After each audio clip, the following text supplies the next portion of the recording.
मौनी अमावस्या। मौनी अमावस्या क्या कहती है? सारे दान में सबसे बड़ा दान है भगवान की भक्ति का, भजन का, स्मरण का, और अपने मौन रहने का जो सुख है, चुप रहना,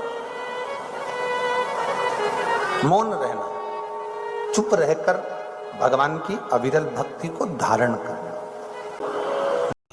अमावस्या के दिन प्रदोष काल में, प्रदोष के समय पर, प्रदोष काल में शाम के समय पर जाकर किसी भी नदी, तालाब, बावड़ी, कुआं, कहीं ना कहीं जो आपके पास में हो, वहां पर एक घी का दिया, बत्ती का मुंह दक्षिण की ओर कर अवश्य जलाकर आ जाना। सारे पितृदोष समाप्त हो जाएगा, सारा पितृदोष समाप्त। अमावस्या के दिन किसी भी जलाशय के पास में, नदी, तालाब, बावड़ी, कुआं, जो आपके शहर में, आपके गांव में, आपके नगर में हो, वहां जाकर लगाए। अगर नदी, तालाब, बावड़ी, कुआं नहीं है तो पीपल का वृक्ष हो या बेलपत्री का वृक्ष हो या बट का वृक्ष हो, उसके नीचे लगा दो प्रदोष काल में। पर अमावस्या के दिन लगाएं जरूर। क्यों?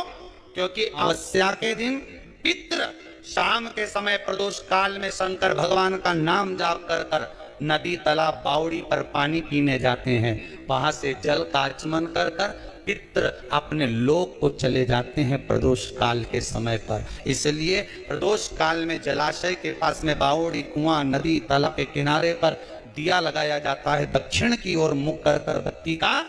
तो पितृ आशीर्वाद देते हुए जाते हैं कि फलो फूलो, आगे बढ़ो, उन्नति करो, तरक्की करो। ये पितरों का आशीर्वाद रहता है, पितरों का वर रहता है। आप देंगे उसको मिलेगा। पितृदोष है, ये आपको कैसे मालूम पड़ेगा?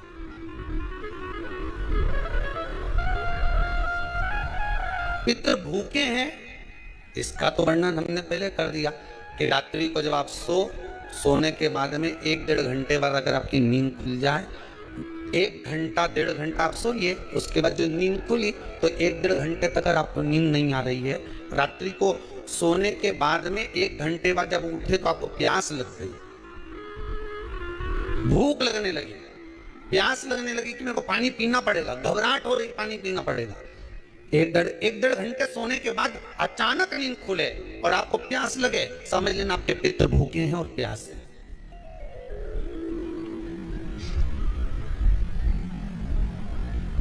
वो भूखे और प्यास हैं, उनको जल की जरूरत है।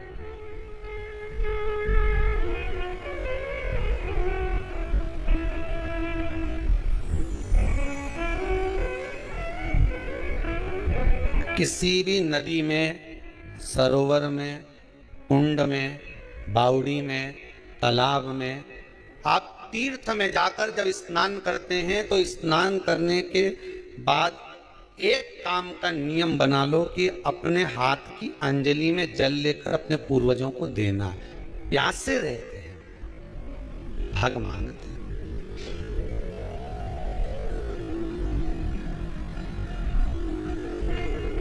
फल प्राप्त करना।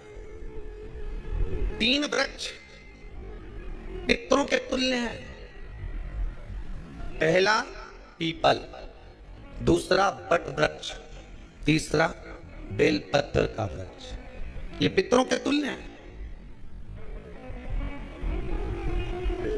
अगर आपको रात्रि में नींद नहीं आ रही है, ऐसा लगता है कि रात्रि को 1 घंटा 1.5 घंटा सोने के बाद कुछ गलत गलत विचार आने लगते हैं, नींद सुबह 3 बजे तक, 4 बजे तक नहीं आती, 4 बजे के बाद फिर नींद आती है, तो एक प्रैक्टिकल जरूर कर देखना। एक प्रैक्टिकल करने में क्या जाता है, प्रयास करने में क्या कुछ जाता है क्या? प्रैक्टिकल कर देखना कि कहीं श्योर वाला महाराज झूठ तो नहीं बोल रहा, तो प्रैक्टिकल करने में कुछ नहीं जाए। 1 लोटा पानी लो, उसमें थोड़ा सा कच्चा दूध डाल लीजिए, बेलपत्री का पेड़ या पीपल का पेड़ या बट का पेड़, इन पेड़ के नीचे ले जाकर उस दूध को दोपहर में सुबह 10 बजे से लेकर 12 बजे के बीच में ले जाकर चढ़ा दीजिए। रात्रि को फिर ना आपको प्यास लगेगी, ना भूख लगेगी, नींद एक बार लगी तो सुबह ही खुलेगी। प्रैक्टिकल करने में क्या जाता है? पानी डालने में तुम्हारा कुछ जाएगा? अरे बोलो तो सही। हमें 10 रुपया का दूध जरूर उसमें, और तुम इतनी चतुर हो, इतना सारा दूध थोड़ी डालोगी, तो 2 चीज डालोगी। कहाँ तुम इतना डालने वाली हो?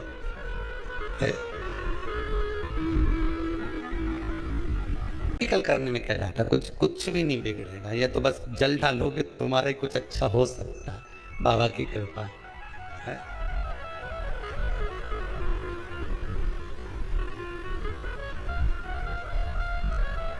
तीन वृक्ष पितरों के तुल्य हैं। पहला जम के बोलिए पीपल, दूसरा बट वृक्ष, तीसरा बेलपत्री का वृक्ष। तीन। पीपल के वृक्ष में 52,000 ब्राह्मण एक साथ निवास करते हैं, इसलिए पितृतुल्य है। बट वृक्ष ब्रह्मा जी के मस्तक से बना, इसलिए पितृतुल्य है। और बेलपत्री का वृक्ष माता पार्वती जी के अश्रु से बना। जब आंसू गिरे थे माता जगत जननी जगदम्बा पार्वती के, उस समय पर पितृलोक में हलचल उत्पन्न हो गई थी। हमारी नातिन की आंख में आंसू कैसे आ गए? मैनावती की पुत्री है।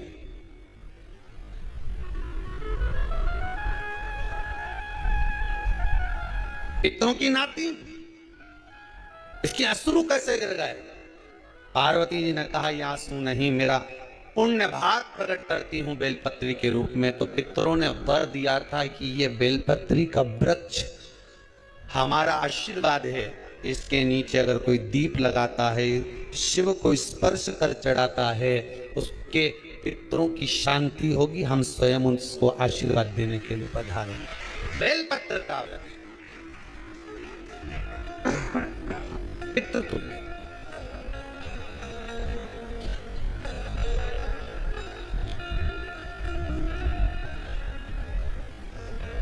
तो रात्रि को अगर भूख लग रही है, प्यास लग रही है, तो पितृदोष। दूसरा पितृदोष का लक्षण बताया, घर में कोई शुभ कार्य ना हो, वंश की वृद्धि ना हो। 1 रुपये कमाओ, 1.25 रुपये खर्च हो रहे हैं, पैसा 10 जगह से कमाई आ रही है पर घर में टिक नहीं पा रही है, आया गया, पितृदोष। जरा सी कटोरी पड़ी है, उसके पीछे विवाद चालू हो जाए, पानी ढुल गया, उसके पीछे विवाद हो जाए, या छोटी छोटी बात में घर में क्लेश मचा हुआ है, पितृदोष है। समझ लो हमारे पूर्वज हमसे खुश नहीं, प्रसन्न नहीं। मौका लग जाए, सारी दुनिया के लोग तुमसे कह रहे हैं तेरे घर में पितृदोष है। 1 रुपये कमाते हो, 1.25 रुपये खर्च होता है, मानसिक टेंशन बना रहता है। घर में एक व्यक्ति बीमार है, ठीक हुआ, दूसरा बीमार पड़ गया, दूसरा ठीक हुआ, तीसरा बीमार पड़ गया, तीसरा ठीक हुआ, चौथा बीमार पड़ गया। मतलब कहीं ना कहीं पितृ का भाव, पितृदोष का वर्णन। किसी ने कहा तुमसे कि तेरे यहाँ पितृदोष है, तूने ब्राह्मण को भोजन करा दिया, पिंडदान करा दिया, तर्पण करा दिया, तिलांजलि करा दी, गया जी का श्राद्ध कर दिया, हरिद्वार चली गई, वहां पिंडदान करवा दिया, ब्राह्मण भोज करवा दिया, तिथि पर भोजन करवा दिया, सब कुछ करवा के देते। अब एक काम और करके दे,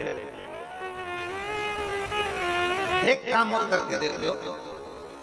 जब तुम घर में भगवान शंकर की आरती, हमारे घर में शंकर जी का शिवलिंग है, भले काय का भी हो, छोटा सा, भले सिल्वर का कंकर शंकर हो, नर्मदा का कंकर हो, चाहे शंकर पारक के हो, पीतल के हो, स्टील के हो, लकड़ी के हो, जिसके भी हो, लोहे के हो, पाषाण के हो, जिसके भी हो, शंकर का शिवलिंग अगर हमारे घर में है और आप रोज प्रतिदिन भगवान की आरती करते हो, प्रतिदिन, और आपको लग रहा है कि मेरे यहाँ तकलीफ चल रही है, ठीक ही नहीं हो रही, लगभग 1.5 महीना आप कम से कम 45 दिन, 1.5 महीने के करीब में ऐसा प्रयास करना कि भगवान की आरती, शिवलिंग, शंकर भगवान के शिवलिंग की आरती करने के बाद उस दिए को भगवान के सामने मत रखो, उस दिए को उठाकर जहाँ तुम पानी का मटका रखते हो, हंडा रखते हो, जिससे तुम पानी पीते हो, तुम्हारे रसोई घर में जो पानी का मटका, हंडा, बाल्टी, आरओ का पानी जिस मटके में गिरता है, हंडे में गिरता है, जिसको हमारे पितरों का स्थान कर,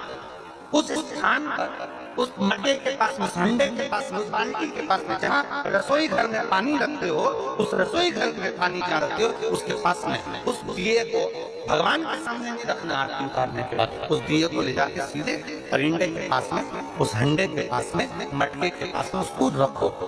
केवल 1.5 महीना कर देखना। 1.5 महीने के बाद तुम्हें मालूम पड़ेगा कि हम वापिस उन्नति की सीढ़ी पर चढ़ना प्रारंभ कर दिए, हमें फल मिलना चाहिए। अब तुम्हें ना कहीं जाना है, ना कहीं आना है, ना कोई खर्चा है। खर्चा है क्या? ईमानदारी से बोलो, कोई तुम्हारा लाखों का रुपया लग गया क्या? रोज आरती करते हो, रोज आरती। बस आरती का नियम बना लो कि हमको पितृदोष किसी ने बोला है, हमारे घर में अशांति है, पितृदोष है, कोई कह रहा है कि तुम्हारे घर में पितृदोष है। हमने सब कुछ करके देख लिया। अब हमें ये करना है कि महादेव की आरती जब होती है तो उसकी ज्योत का दर्शन करने पर 1000 कपिला गाय के दान का पुण्य मिलता है। तो ये पुण्य हम हमारे पितरों को देते हैं, जिससे उनकी मुक्ति हो जाए और हमें आशीर्वाद। तो दिए को नीचे नहीं रखना है। आरती उतारने के बाद आरती पूरी हो जाए तब उस दिए को ले जाकर उसको रखें। अब उस स्थान पर रखें जहाँ पितरों का स्थान।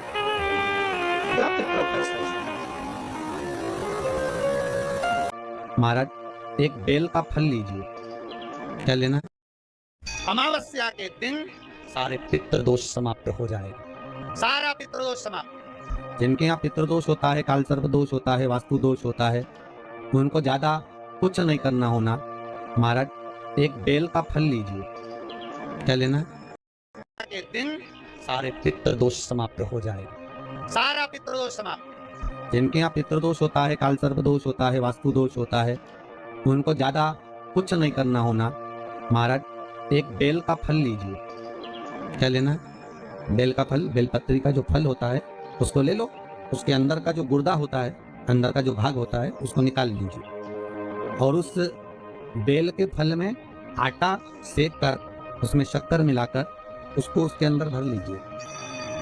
अमावस्या के दिन सुबह 10 बजे से पहले उस बेल फल में, जिसमें तुमने पंजेरी भरी है, आटा सेक कर भरा है शक्कर के साथ में, उसको अपने घर में घुमाने के बाद में जिसको काल सर्प दोष बताया है, पितृदोष बताया है या वास्तु दोष का स्मरण बताया है, घर में सब दूर घुमाकर अपने परिवार का हाथ का स्पर्श कराकर पीपल के पेड़ के नीचे का खड्डा खोदकर उस बेल पत्र के उस फल को दाब दीजिए। उस फल को उसमें दबा।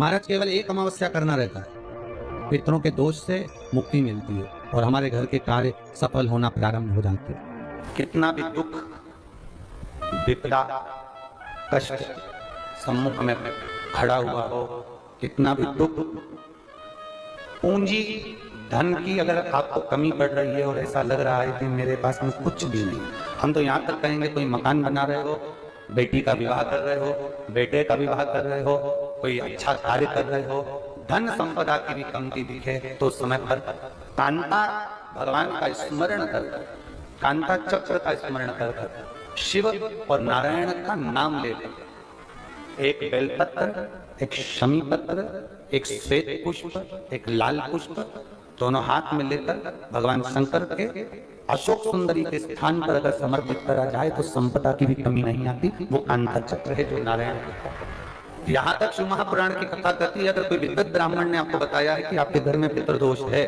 कोई विद्वान ब्राह्मण ने बता दिया कि आपके घर में काल सर्प दोष है, कोई विद्वान ब्राह्मण ने बता दिया कि आपके यहाँ पर ये वास्तु दोष है और इस दोष को मिटाना जरूरी है, कोई ने आपको बताया, उस समय पर हमें घबराना नहीं।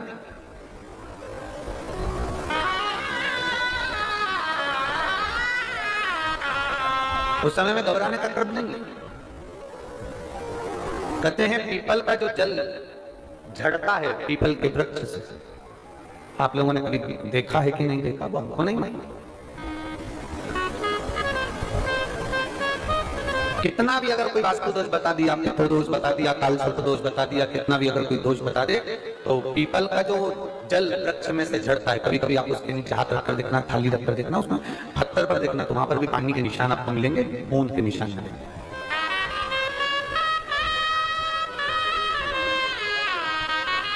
मात्र उस पीपल के वृक्ष के जल की एक बिंदी, एकमात्र बिंदी, शंकर भगवान का जो शिवलिंग है, जलाधारी है, चरण है, गणेश कार्तिकेय का स्थान है, अशोक सुंदरी का स्थान है, और प्रत्येक जलाधारी में से पानी बीच में से आकर नीचे की ओर गिरता है, नीचे की ओर गिरता है। आप लोगों के स्मरण में हमने पहले भी बताया कि राइट में किसका स्थान है? गणेश जी का, लेफ्ट में कार्तिकेय, बीच में अशोक सुंदरी। ये क्या है? पार्वती जी का हस्त कमल, शिवलिंग, और ऊपर से जो जल एक एक बूंद शंकर जी के शिवलिंग पर गिर रहा है वो शंकर जी की 5 लड़कियां, जया, विषहरा, शामलीवारी, दौतली और देव, शंकर जी की 5 लड़कियों, एक एक बूंद पानी शिव जी पर गिरा। जहां जल नीचे गिरता है उस स्थान से जहां तक जल बहकर जा रहा है उस स्थान तक 33 कोटि देवताओं का स्थान, 33 कोटि देवताओं का स्थान। अब जहां पानी आया, जहां नीचे गिरा, उसके बीच में जो स्थान होता है, आप लोगों ने देखा है कि नहीं देखा? जिनने देखा है जरा हाथ उठाओ। ये पानी जैसे यहाँ तक आया और यहाँ के बाद नीचे गिरेगा, तब वो नाली के माध्यम से बाहर जाएगा। तो जितनी दूर यहाँ से वो नीचे की ओर जो गिर रहा है, यहाँ से वो नीचे की ओर जो पानी जा रहा है, ये जो स्थान होता है, ये हमारे 3 दोषों को निवारण तुरंत कर देता है। एक हमारा पितृ दोष, एक हमारा कालसर्प दोष और एक हमारा वास्तु दोष का निवारण तुरंत। और ये तो हमने केवल आपको शिव महापुराण के माध्यम से बताया कि ये 3 दोष का निवारण कर देता है, पर यदि कभी आप ध्यान से लिंग पुराण को पढ़ेंगे, आप यदि लिंग पुराण को पढ़ेंगे और गीता प्रेस गोरखपुर की लिंग पुराण को लाकर यदि आप पढ़ते हैं, या गीता प्रेस गोरखपुर की शिव अंक को भी आप अगर पढ़ेंगे,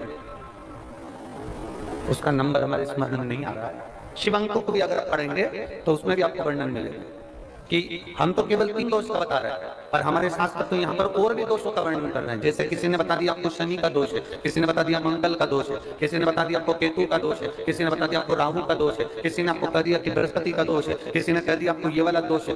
दुनिया के जितने दोष, पीपल के वृक्ष के झड़ता हुआ जल की एक बूंद का स्पर्श, भले वो सूख गई हो, उसका एक स्पर्श मात्र जहां पानी नीचे की ओर गिर रहा है, उतनी परिधि, उतनी जगह के बीच में जहां से पानी गिरता है, बस उस स्थान पर अगर वो उंगली अपना नाम और गोत्र का स्मरण कर भी लगा दी जाए और एक लोटा जल चढ़ा दिया जाए, तो ये जितने दुनिया के दोष हैं वो अपने आप समाप्त हो ही जाते हैं। शंकर बोल बनो का नारा है। और अच्छे से समझ लो, जरा ध्यान में आ जाए आप लोगों के, नहीं तो गलत कर बैठो तो बहुत स्मरण रखिएगा। शिवलिंग जलाधारी में से पानी बहता है, नीचे की ओर जाता है। जितना मोटा शिवलिंग की ये जलाधारी होती है, उसमें से पानी जहां नीचे गिरता है, जितनी भी मोटी है, उसमें कहीं पर भी आप बिंदी लगा सकते हैं, कहीं उस स्थान पर आप कहीं पर भी उस बिंदी को लगा सकते हैं। कोई कह दे तुमको कि तुम्हारा मंगल गड़बड़ है, कोई कह दे तुमको तुम्हारा राहु गड़बड़ है, कोई कह दे तुमको तुम्हारा केतु गड़बड़ है, कोई तुमसे कह दे तुम्हारा बृहस्पति गड़बड़ है, तो समझ लेना कि हमारे ग्रह की दशा को सुधारने के लिए ये जो स्थान है, बस उस स्थान पर एक बिंदु। अब आज के जमाने में आपने देखा होगा, जब से आप शंकर जी को जल चढ़ाना प्रारंभ करें, जब से आपने शिव महापुराण की कथा सुनना प्रारंभ करी, तब से आपने सुना होगा कि कोई भी अब ज्यादा आपको सुनने को नहीं मिलता कि वास्तु दोष हो गया, कि पितृदोष हो गया, कि कालसर्प दोष हो गया। इसके पहले का जो समय था, उस समय किसी को भी पत्रिका लिखाओ, किसी के पास भी जाओ, वास्तु दोष, कालसर्प दोष, पितृदोष, ये सारे दोष चलते रहते थे। पर तुमने जो एक लोटा जल शंकर भगवान को समर्पित करा, तुम्हारा चढ़ा हुआ जल उसी स्थान से नीचे गिर रहा है जहां हमने बिंदी लगाने का बताया, वहां से नीचे गिर रहा है, तो तुम्हारा दोष जल चढ़ाते चढ़ाते अपने आप दोष समाप्त होता चलेगा।